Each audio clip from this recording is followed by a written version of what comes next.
Hello guys, you may have been seeing me play 4 on 4 a lot in Warcraft 3 recently, and it is a lot of fun. I wanted to make a guide to help you to get started on the action and also to give you a race and several starting build orders that you can start playing W3 Champions 4 on 4 with. So the first question is, how do you go from this, your Battle.net launcher and your Warcraft Reforged menu, to this? Having the W3 Champions inside your client? Well, it's simple. Simply go to W3Champions.com, press Join the Battlefield Now, and download W3 Champions for your platform. Download it to Windows, install it, trust the app. It is trustworthy, it's very nice, and a lot of people use it, tens of thousands of people. And then have it running at the same time as you start your Warcraft 3. Then click on the green button, W3 Champions, choose melee or non-melee. We choose melee, 4 on 4, and we queue up as human. Okay, having said that, let's jump into a map so that I can show you kind of how human is played out. I'm going to be playing against AI, but I want to give you a couple of tools so that you know how to play a game of human 4 on 4. Let's jump into one of the maps that you could be getting, and I'll kind of show you the battle plan. So 4 on 4, if we look at the map and we kind of blow that up, the way you should see 4 on 4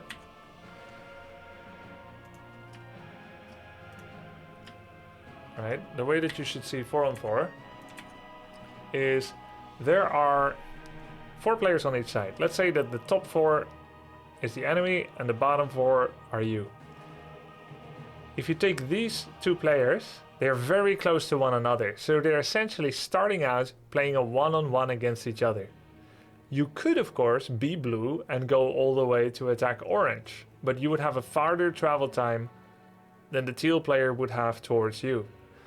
It is common for one of these players to immediately start harassing each other with their hero and try to hurt their economy, keep them busy and whatnot. The purple and the red players, the ones on the inside or in the pocket, they can play with a little bit more free time, as teal and blue are keeping each other busy. You can also do a purple and teal attack on blue together, and then red is expected to help. Pink and green would not be expected to help because they're embroiled in their own little micro war of 1-on-1 and eventually 2-on-2. Travel times are a big determinant here. If yellow and orange would spawn inside the base of orange and pink and green would spawn right here together, then you would immediately start fighting 2-on-2. But because of travel time and reinforcement time, this turns out not to be the case. You'll usually have the ones on the inside either doing a fast tech to tier 2, upgrading their main building to go from a town hall to a keep, or you can see people quickly taking one of the second gold mines and expanding. So now you know that 4 on 4 generally starts as a 1-on-1, then a 2-on-2, and eventually in the late game it could be a 4 on 4. However, if any of the 2-on-2s are losing, they may often ask help from their allies on the other side. And you need to make it clear that you're needing help from the other side. Otherwise you're expected to get business done. Helping the other side and making a 3 versus 2 on their side is called X-mapping or cross-mapping, aka you're going across the map, not to the expected opponent. And this can also happen, opponents can do that to you, and you can do that to opponents. Whenever more than 2 players attack you, you should call out the number, 3 or 4.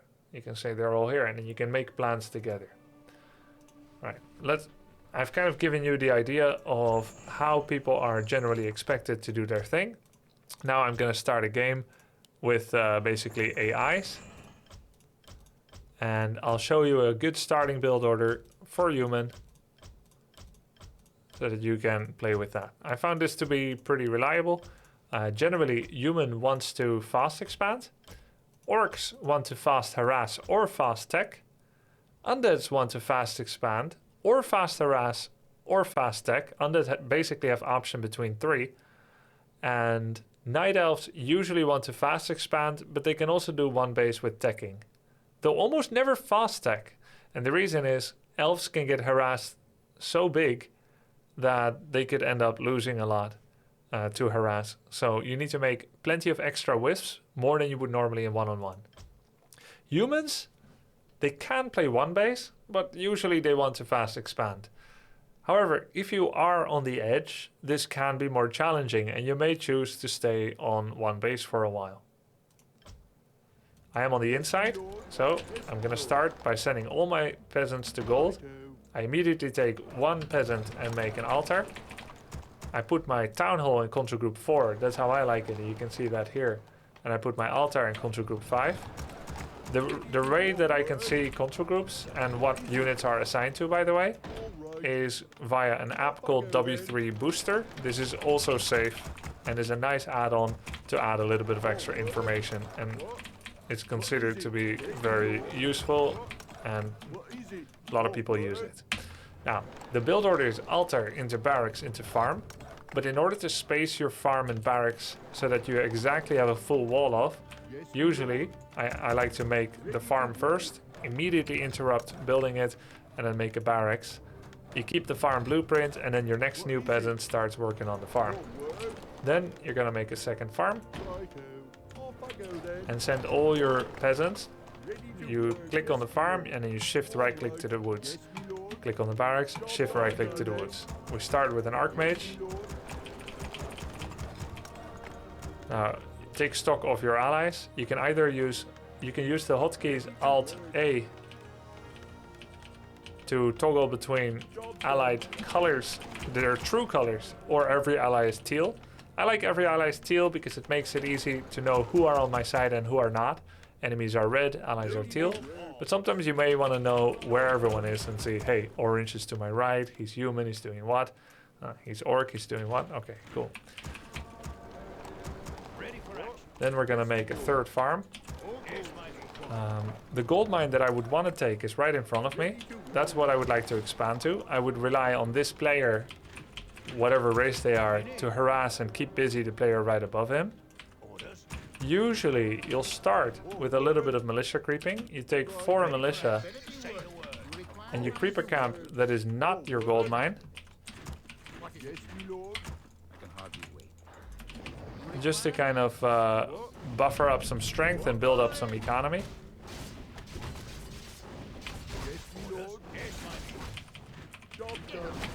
And you can even build an arcane tower at home for safety. Keep making footies and peasants whenever possible.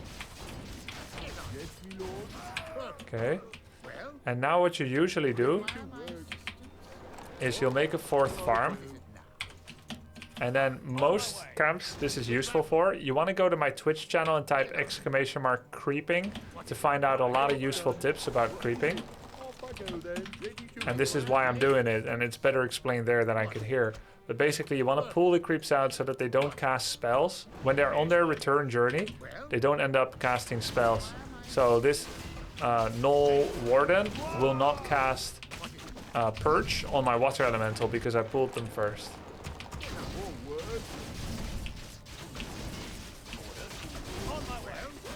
Okay, so you take 5 militia and you creep your expansion. Looks like my AI ally is coming to steal some XP. And Stormbolt creeps and take my tome, but it's good, it's all good. And then you can put them all in gold if you don't have enough yet. You generally just wait next to it, make your town hall with 5 peasants. If you want to be extra safe, you could send the hurt one home and pull a new one, as it is likely to die. And then this is a little bit about positioning. You want to build a tower right next to the town hall and next to the trees. And what this does is you can put all your peasants right behind it. Your town hall is also next to the trees, right? And this way, if you check my archmage, which is the same collision size as a hero, cannot reach those peasants. So if a blade master comes, they're all safe. This is a full wall off. As you can see, there's no green in between. And this is a full wall off. Villagers can still go in between, workers. but units cannot. So then you want to get defend upgrade as quickly as possible, as a lot of people go for piercing units. You're going to get an arcane tower here as well. Keep making peasants whenever possible.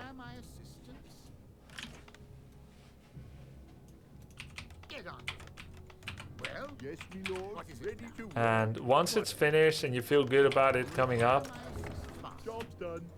you can carefully venture out again and start creeping other things. I like to put this one in control group 0. I know that's kind of far away for most people that have normal hands, but I like to put it in there. And then I use control group 0 to build peasants here, and I use control group 4 to build peasants in my main base.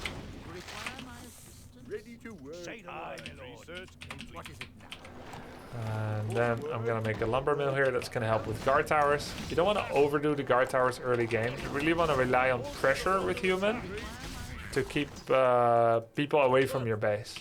So Archmage 3 is a nice big extra, but attacking them and using defend footies to buy time is generally your plan. So you walk to your nearest ally. Usually you'll have the guy that is next to you on the edge to join you. And then once you have some time, especially once you don't have time, that's when opponents also don't have time, right? Because if you're busy in a fight, they're busy in a fight. That's exactly the right time to start making upgrades to your expansion. Like this, right? You want those towers to be up the moment that they counterattack, which generally they will. So you start fighting them, you use defend upgrade as needs be. And if there is a place with... Kill the air. If there's a place where you can buy a goblin shredder, like Goblin Laboratory, you can head there and try to get the goblin shredder. That's really gonna tie your lumber economy in very nicely. Job's done. Card tower. And you can get it at 2300 game time. 2300 of the first night.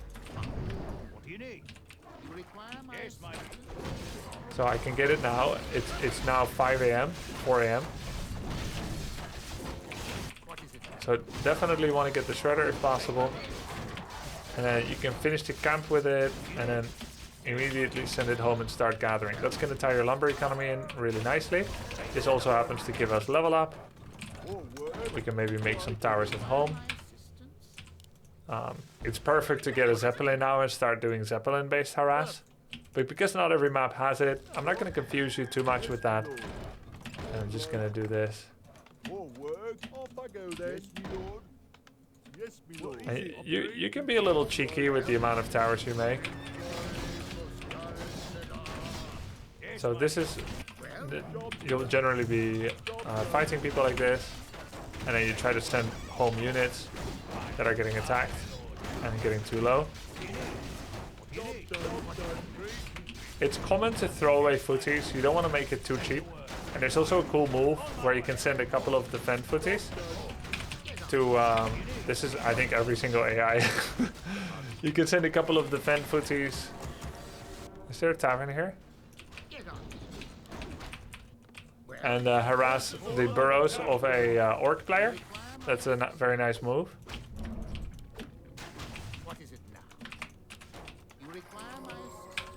Oh, allies are TPing too. Okay. I don't know why my allies are pinging. They're AI. You're not supposed to think.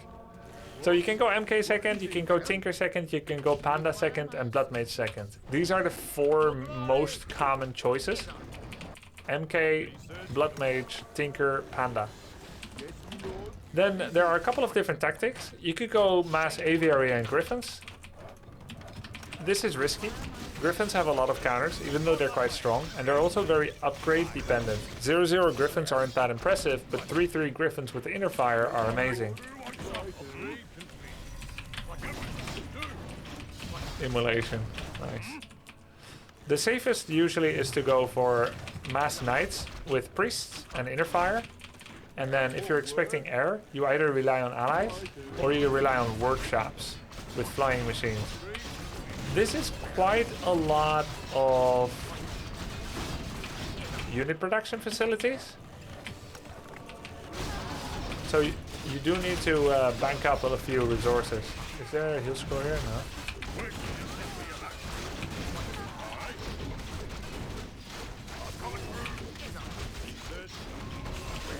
I actually can recommend this. You know, a lot of people, they try to learn Warcraft 3 through playing versus AI one-on-one, but why not try a 4-on-4? Nice and zany. A real recommendation.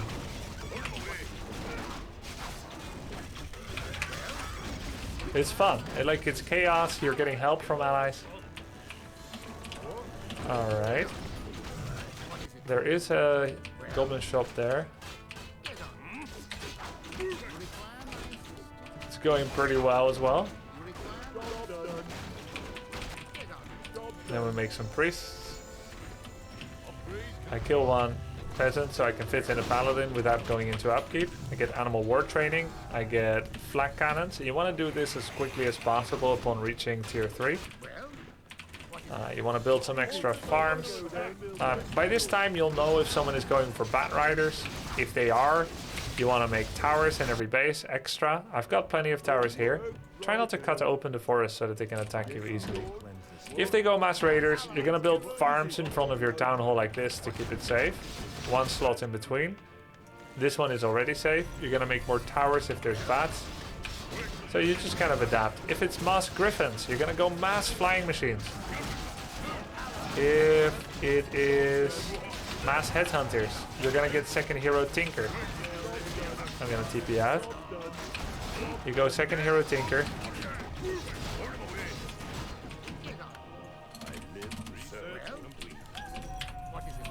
This one goes to the paladin. Panda is really good against enemy humans because they tend to go mass flyings whenever they need it.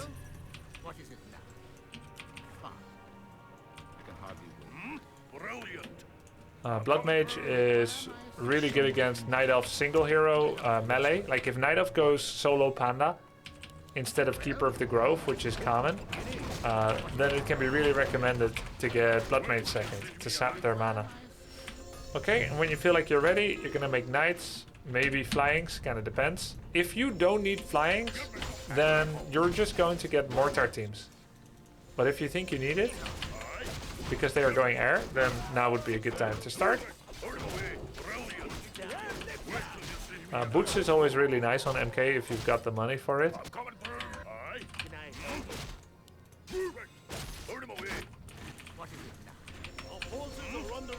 So any footsies you have left, you could put them in a burrows of an orc.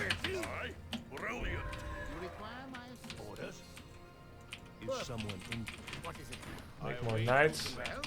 Flanks go in my control group 2. Priests go in 3. And everything else, heroes, footies, knights, go in control group 1. That's how I like to do it. When do you Spellbreaker? If you're against any orcs at all, especially if you're against more than one orc, you should probably seriously consider going Spellbreakers. One orc will typically go just shamans or straight raiders.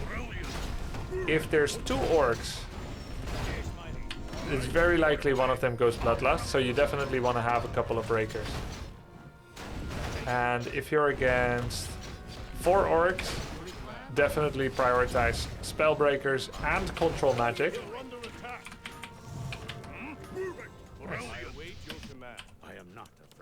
I like getting Devotion Aura for Paladin, rely on Invulnerability Potion rather than D-Shield. Alright. Basically, we should probably attack now. I don't know if they're going air. I mean, it is AI. They typically end up just going air, right? More priests. More flying. I guess I could take another expansion. Did someone crit this yet? Oops. Uh-oh.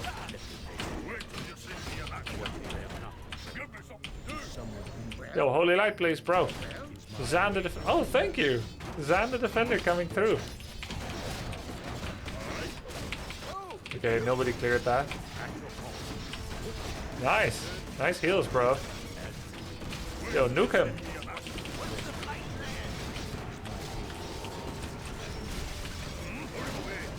It feels so fun to have AI heal you. You should probably reskill to Blizzard at this time. Better than Water Elemental. Okay, take a third base. So this is a very typical army you may have. A lot of knights. Human needs a lot of upgrades, so it takes a while to get going. But once you've got those upgrades and your knights are like 2-2 with inner fire, it's really incredible. And what works better against human than against AI is sending one knight to someone's worker line. With inner fire, you send it packing. And that works really, really nicely. So my flanks aren't doing anything yet, though I would caution you to actually... Boom! Shakalaka! I would caution you to upgrade bombs, because flying machine bombs make them attack ground, which makes them a threat against ground, only in the theoretical sense of the word. And when they're a threat, then ground will focus fire them.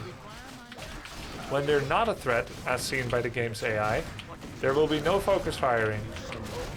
So they need to target every flying machine down one by one. And that is preferable, because that is micro-intensive. So you getting bombs makes their micro easier, because they can just auto-attack all their headhunters. Let's get frag shards.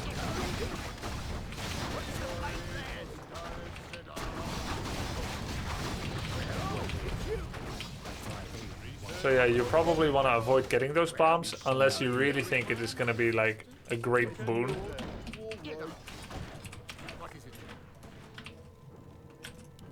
I wonder if Ally is going to come over here too. I could get Blizzard now.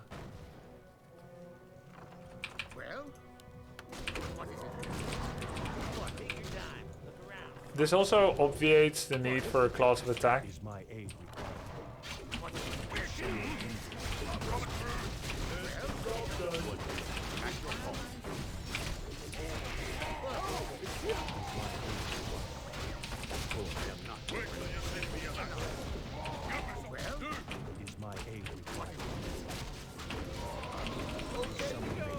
Nice. I guess it does make sense for me personally now to go bombs. It just makes micro harder.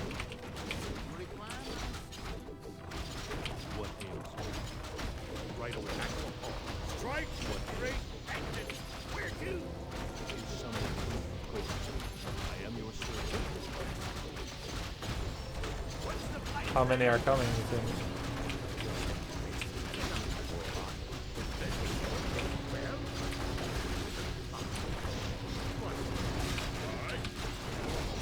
We have Mastelli now.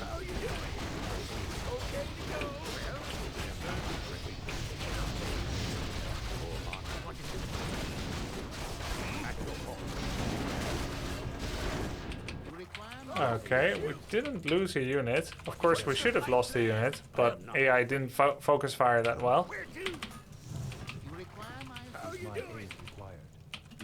So for priests, if you keep them on inner fire, they tend to run out of mana very, very quickly. If you keep them on healing, they never run out of mana if your starting hero is Archmage. But they also don't cast inner fire. So I like to either manually cast inner fire, like so. Which of course is the chat method, as it doesn't require any animations during the battle. Or I turn on inner fire in battle for about 10 seconds the most. Depends on how many allies you have. And then I just turn it off again. So like this. You see they inner fire themselves, and then you go back to healing. Once you see they all have it.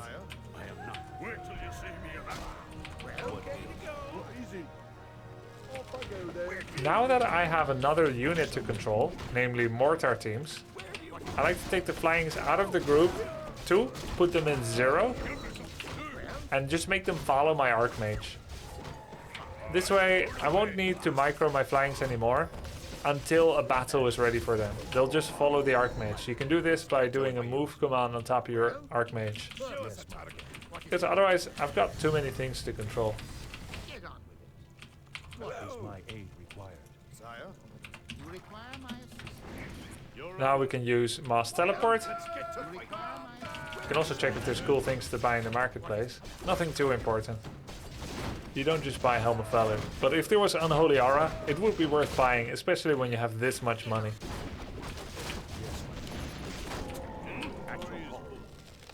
We did find True Shot, by the way.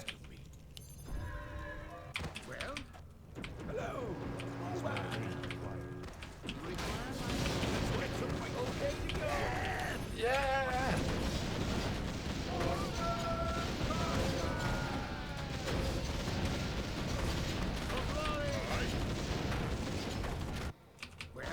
And then you can send your knight to the next place for mass teleport. I've got a cold! Show us a target. Where do you want us? Someone. I am your servant. Right away.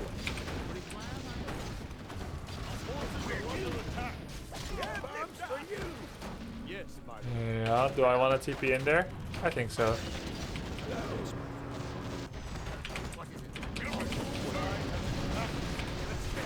Oops.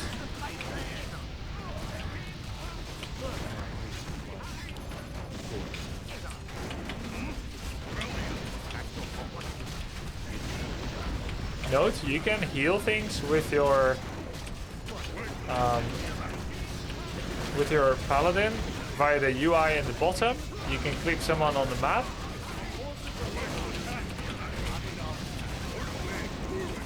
Or you could use the portraits in the top left.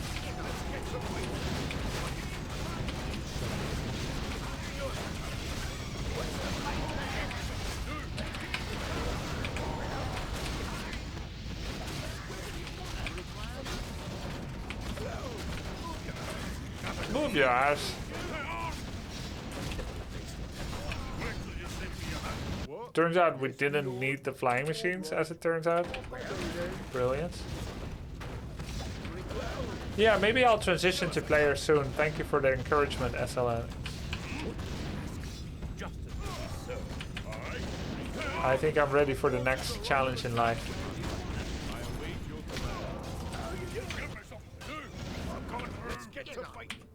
We're getting all the upgrades.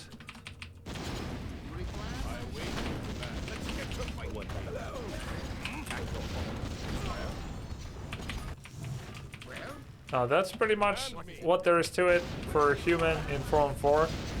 There's the Griffin inner fire strategy. This is a late game strat that would really suffer if you go for it immediately. The Griffin and inner fire. There's Knight inner fire. There is Spellbreaker Knight inner fire. You can sometimes go a bit for some kind of Spellbreaker caster. If you are on the edge and you're forced to play one base, you may want to go Sorceress Priest Breaker, but you'll be hyper dependent on your allies.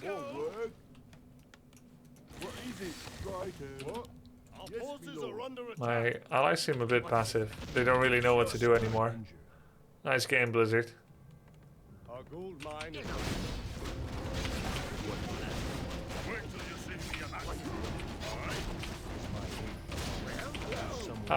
you can also play Pala Rifle, but in order to show one comprehensive build order for everyone to potentially copy, I'm removing the Pala Rifle from the equation. I mean, you could do it, yes, but it is not easy.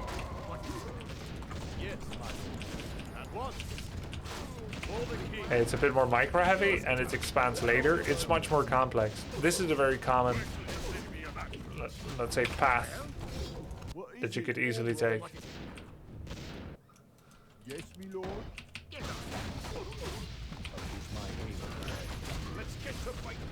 You made the right choice. You made the right choice. Well, what is it? Our forces are What the hell are they doing? Oh. wait till you see me alive. I'm coming through. Get on. Get on. Good. Get myself too. At your call. Your honor.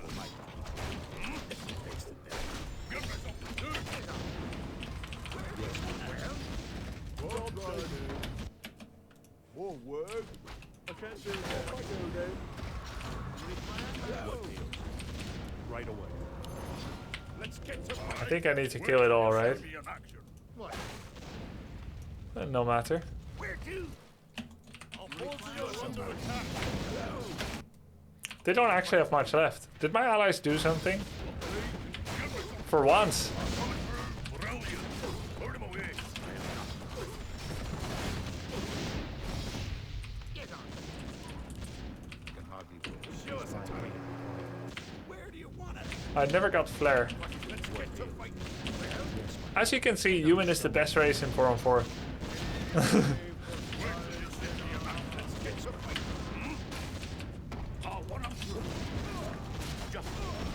Is that it? Nice. GG. Hope you found this useful. It is difficult for me sometimes to think in terms of someone that has never played Warcraft 3 before, what they would need to hear. So if this is still too advanced for you, let me know in the comments what you were missing, what you didn't understand, or what you would love for me to include in a future guide. Also, would you like more general 4-on-4 strategy tips about how to maneuver? Do you need more help on how to creep? Have you played some games on W3 Champions 4-on-4 yet and you've run into certain problems? Let me know and maybe I can make more guides. There's also the obvious ones, like I could do one for Elf, Orc, and Undead. But let's also get some questions so I know what is living among the Grubsters community. Thanks for watching. Make sure to sub so you can see more content like this and even more awesome content.